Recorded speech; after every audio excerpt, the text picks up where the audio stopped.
मुंबईमध्ये महाराष्ट्र नवनिर्माण विद्यार्थी सेनेचा मेळावा पार पडला। दरम्यान या मेळाव्यामध्ये राज ठाकरे यांनी सर्वच मुद्द्यांना हात घातला। जेनझींचं आंदोलन, राम मंदिरातील दानचोरी या मुद्द्यांवरून त्यांनी सरकारवर देखील मोठा हल्लाबोल केलेला आहे। पाहूयात।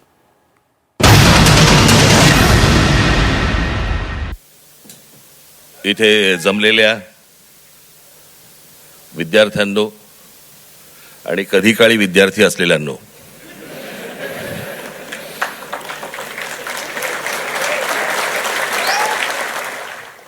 आज एवढ्या मोठ्या आंदोलनानंतर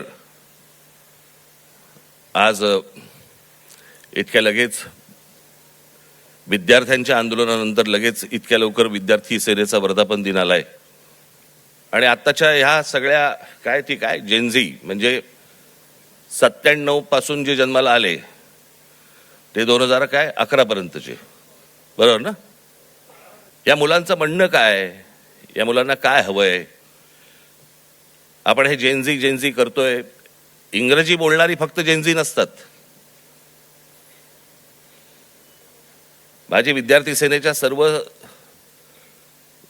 सहकार्यांना माझी विनंती आहे, जेनझी 97 नंतर जन्माला आलेले 2011 पर्यंत 12 पर्यंतची मुलं ही महाराष्ट्राच्या ग्रामीण भागात पण आहेत।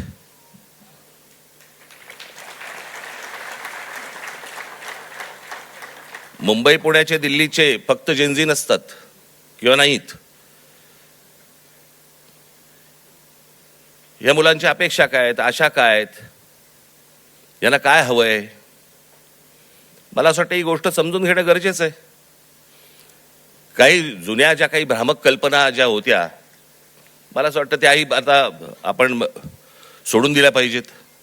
लहान असताना आमचे आई वडील सांगायचे, डोक्याला रात्री झोपताना तेल लावत जा, बुद्धी तल्लख होते। एका माणसाने आयुष्यभर केसाला तेल चोपडलं पण बुद्धी नाही आली।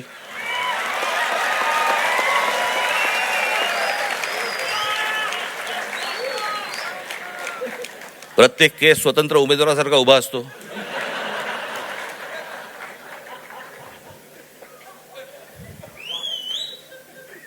आणि हे म्हणे शिक्षण आणि तंत्रज्ञान मंत्री।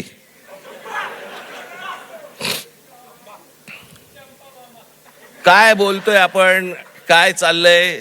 जग कुठे चाललंय? आपण काय बोलतो? आपण शिक्षण आणि तंत्रज्ञान त्याचा महाराष्ट्राचा मंत्री दगडावरच्या फुटप्रिंट्स, त्यांना फिंगरप्रिंट्स म्हणायच्या होत्या,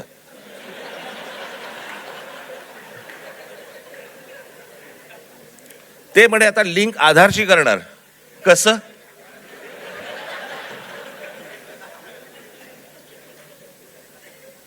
मला चंद्रकांत पाटलांच्या मेंदूवरचे मला फिंगरप्रिंट्स बघायचे आहेत।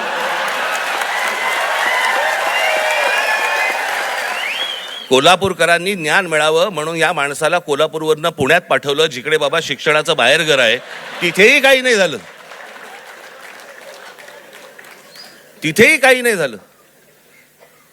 आता असे शिक्षण मंत्री म्हटल्यानंतर जेनझींचा पारा सणकणार की नाही सणकणार, चढणार की नाही चढणार?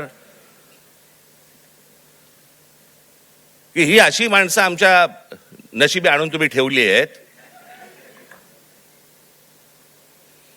आत्ताच मी एक पंतप्रधानांचं आत्ता आलेलं काहीतरी एक निवेदन आत्ता मी पाहून आलो।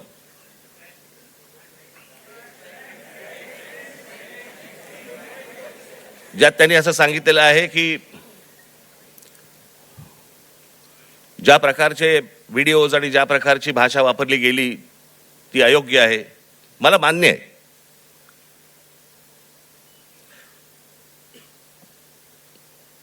कोणाच्याही बाबतीमध्ये अशा प्रकारची खालच्या थरातली भाषा ही वापरली जाऊ नये, हे मला 100% मला मान्य आहे पंतप्रधानांचं। मला पंतप्रधानांना फक्त एवढंच सांगायचंय, हे तुमच्या पक्षातल्या लोकांना पण सांगा।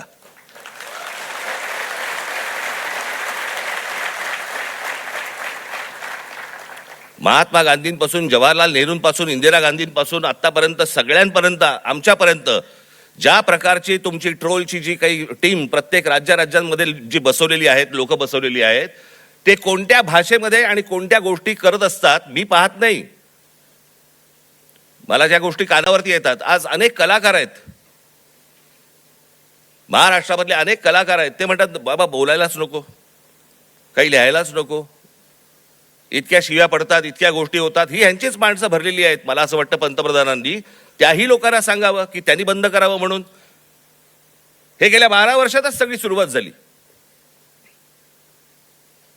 भारतीय जनता पक्षाचे जी काही ट्रोलच्या टीम्स आहेत, यांनी ह्या ज्या गोष्टी सुरू केल्या, याच्यातनंच हे ज्याला म्हणतो ना आपण, जे तुम्ही पेराल तेच उगवेल, तेच आलं अंगावर तुमच्या.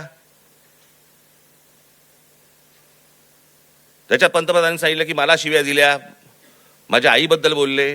चुकीचंच आहे, हे मनापासून सांगतो मी, हे चुकीचंच आहे. पण माझी पंतप्रधानांना विनंती आहे, दुसऱ्यांनाही आया असतात.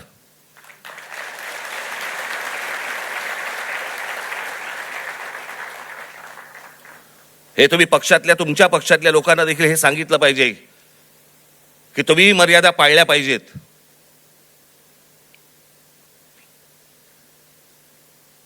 आज पंतप्रधान सांगतात की मी त्या मुलांना सगळ्यांना माफ केलं, पण इतकी 12 वर्ष तुमच्या लोकांनी जे काही केलंय त्याची माफी कोण मागणार?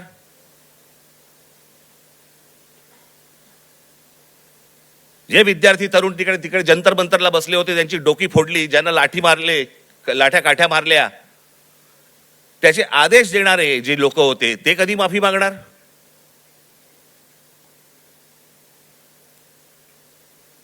आणि मला असं वाटतं की हे मूळ हे काय झालंय, नीटची परीक्षा हे कारण आहेच,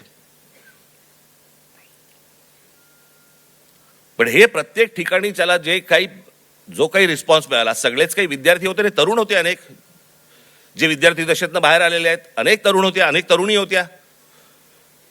हे का आले रस्त्यावरती? याचं कारण सभोवतालचं वातावरण. आज अनेकांना वाटलं की हे फक्त नीटची परीक्षेचे पेपर फुटले, हे कारण होतं त्या आंदोलनाचं.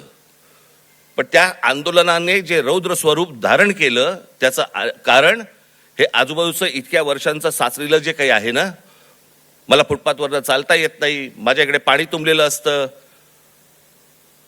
आमच्याकडे बागा नाहीत, माझ्या लहान मुलांना खेळायला माझ्या मैदानं नाहीत, बाहेर कुठे घेऊन जायला जागा नाही, शिक्षण झालंय, नोकऱ्या मिळत नाहीयेत, सगळ्या कंपन्या खासगी लोकांना दिल्या जात आहेत, एकाच उद्योगपतीवरती मेहरबानी सुरू आहे, त्यालाच सगळी जंगलं दिली जात आहेत, त्यालाच सगळ्या जागा दिल्या जात आहेत. जेव्हा कधी बघावं तेव्हा या देशामध्ये फक्त निवडणुकाच सुरू आहेत, आमदार खासदार फोडले जात आहेत, 50-50, 100-100 कोटी. डिजिटल इंडिया, तुमच्याकडचे पैसे हे सगळे काय डिजिटलाइज केलेत वगैरे वगैरे, काय ज्या गोष्टी सगळ्या आता झाल्या. मग हे आमदार खासदार फुटतात त्यावेळेला कुठे कार्ड कुठे स्वाईप करतात? हे सगळं जे आहे हे सगळं साचलंय, हे सगळं साचलंय. त्या सगळ्या गोष्टींचा उद्रेक आता बाहेर येतोय, तो येणार, अजून येणार.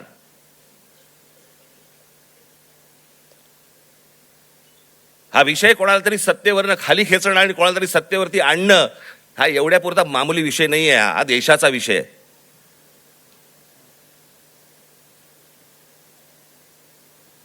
हा देशाच्या भविष्याचा विषय आहे, देशातल्या विद्यार्थ्यांच्या तरुणांचा भविष्यातला विषय. हा काय होणार आहे त्यांचं? आज माझ्या महाराष्ट्रातल्या ग्रामीण भागामध्ये, देशातल्या आज ग्रामीण भागामधला तिकडचा तरुण, तिकडच्या तरुणी काय करत असतील दिवसभर, काय विचार करत असतील? तो तिकडचा तरुण ज्यावेळेला विचार करत असेल की बाबा माझ्या बाजूच्या घरामध्ये एकाने शेतकऱ्यांनी माझ्या वडिलांचे मित्र होते, त्यांनी आत्महत्या केली, त्यांच्या अंत्यविधीसाठी तो मुलगा जाणार, विचार काय करणार? हे माझ्या वडिलांच्या मनामध्ये येऊ नये, मग याच्यासाठी मी काय केलं पाहिजे? मग मी शहरात गेलं पाहिजे. मग शहरात गेल्यावरती काय होणार माझं? मला कुठून नोकरी मिळणार? मला कुठून शिक्षण मिळणार? माझं पुढे काय होणार? आज शहरांची परिस्थिती बघा. या सरकारने येऊन सांगितलं होतं आम्ही स्मार्ट सिटी करणार, कुठे आहेत त्या स्मार्ट सिटीज? आमच्याकडे रस्ते, पूल, जे काय ब्रिजेस जे काय बांधले जात आहेत, आपण त्याला विकास म्हणतोय. आपली शहरं ही राहण्यायोग्य आहेत का, इथपासून सगळी सुरुवात आहे ना. जर शहरातल्या लोकांना राहायला जर समजा त्रास होत असेल, तर महाराष्ट्रातल्या, देशातल्या ग्रामीण भागामधनं जी लोक शहरामध्ये येत आहेत, कुठे राहणार आहेत, काय होणार आहे या शहरांचं.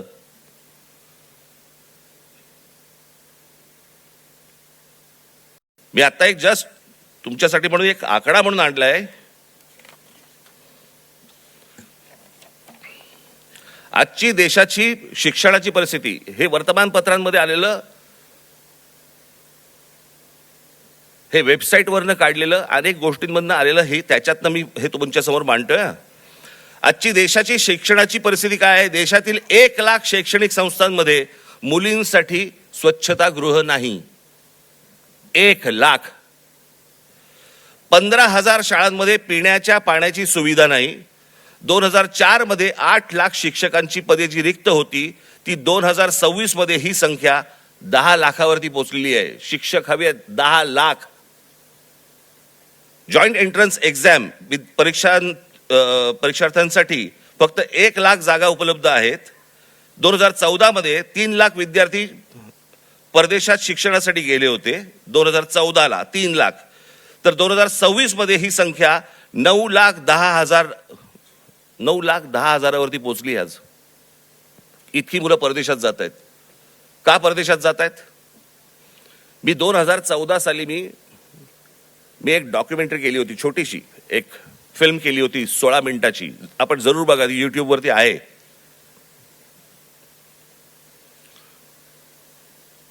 त्याच्यामध्ये मी म्हटलं होतं की शिक्षण इथे पण मिळू शकतं, नोकरी कदाचित इथेही मिळू शकते. ही मुलं परदेशात का जात आहेत. ही सगळी मुलं परदेशात जात आहेत याचं कारण सभोवतालचं वातावरण.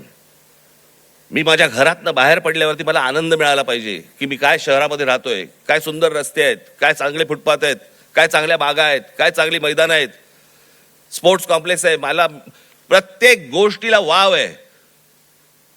मग आमच्याकडे ही गोष्ट का नाहीये. आज कित्येक चित्रकार, कित्येक खेळाडू आज आमच्या ग्रामीण भागामध्ये आहेत. वावच नाही. काय करायचं पुढे माहिती नाही, कोणाला भेटायचं कल्पना नाही. हे जे सगळं साचलंय ना, हे साचलेलं सगळं बाहेर येतंय. नीटचे पेपर फुटण्याचा राग आहेच, पण हे जे बाकीचं जे साचून ठेवलेलं आहे ना, त्याचं काय करणार आहात.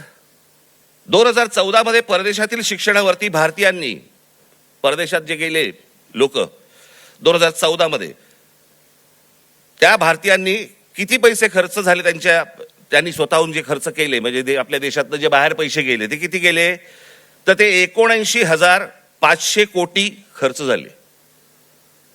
79,500 कोटी. आज हा खर्च वाढून, आज 2026 मधली गोष्ट बोलतोय, किती वरती गेलाय, तर तो 5,85,000 कोटीवरती गेलाय. म्हणजे 5,85,000 कोटी हे आपल्या देशातनं आपली मुलं बाहेर शिक्षणासाठी गेलेत, त्यांच्या आई वडिलांनी जो खर्च केलाय तो 5,85,000 कोटी आपल्याकडनं परदेशात गेलेले आहेत. हजारो उद्योगपती, हा तर लोकसभेमधला आकडा आहे, हजारो उद्योगपती आपला सगळा बोजा बिस्तारा गुंडाळून परदेशात निघून गेलेत.